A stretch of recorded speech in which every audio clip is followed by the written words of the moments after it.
Изградба на објектот на поликлиниката Букурешт започнува по земјотрес од 1963-та. Објектот е подарок од владата на Романија како помош на настраданото Скопје. Проектот е архитектиран од Уџенију Космату на свеченото отварање на поликлиниката на 14 април 1965-та присуствувале представници на градот и на републиката.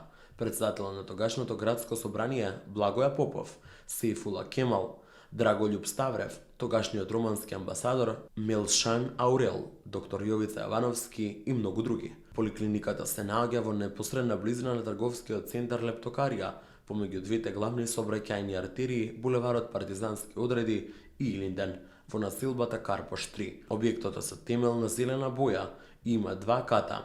Во 2014 година е направена целосна реконструкција на поликлиниката Букурешт. Таму е Скопје, град мој љубав лише, што ми расу тесни. Вечно ќе ја